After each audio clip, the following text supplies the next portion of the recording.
need strawberries, banana. Well, hold on. Strawberry, blueberries, banana, and then milk. And then we blend it all. Okay, nice. That's good. Yeah, we need ice. They make it cold. Okay. I have thought about that step. So, somebody asked me earlier, why would they go to another practitioner to do spell work if they themselves are a witch and they feel confidence in their spell work?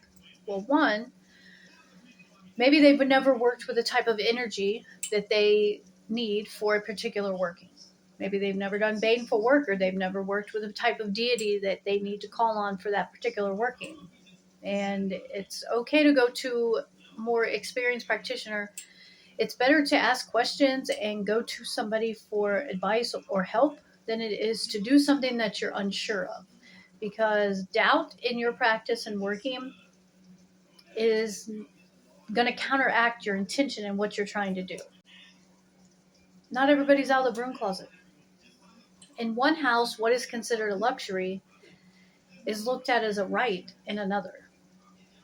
Not everybody has the freedom to have their spell jars, candles, altars, tools, witchy aesthetics out. In some people's house, it's a matter of the custody of their children, or punishment, or just a lot of unnecessary stress that they don't want to deal with right now. So that would be a good reason to call a practitioner that you can trust.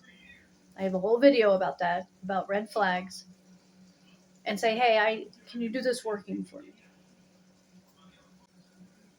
If you are going through something physically and you don't feel like you have the energy that is needed to call upon whatever it is that you're calling upon, calling in another practitioner's energy, again, someone that you are positive has your best intentions at heart, that you can trust, that can light that candle for you or do that healing work for you. Sometimes doing an exchange of energy, putting something out so that you can get something back. Say that you're getting ready to start doing paid readings online. And you want to put it out there that you are giving so that you can receive. So buying a spell oil or a candle or paying for another person to read for you is a good opportunity to set the tone for that.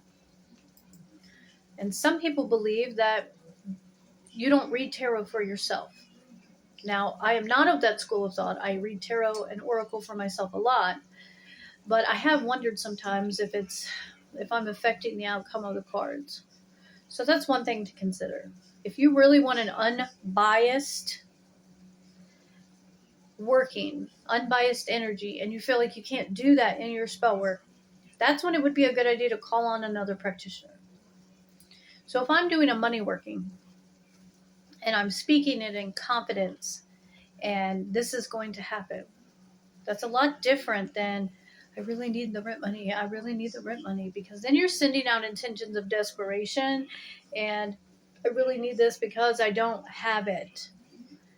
That intention is going to counteract any positive thing that you're wanting to put into your spell work.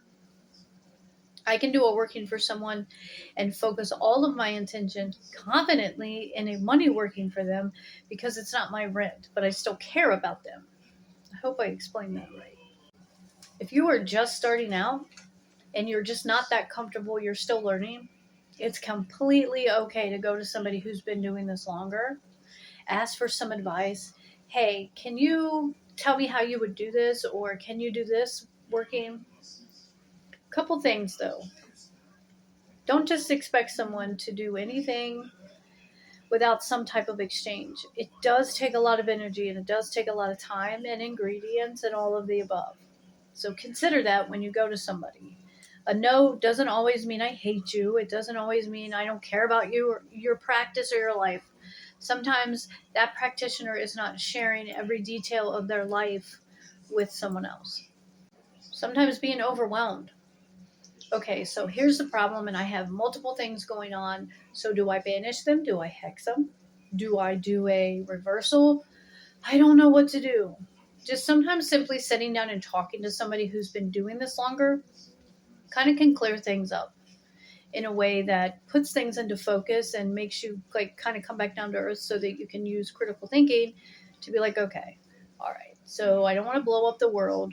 I just want to hone some energy so that they'll stop gossiping about me.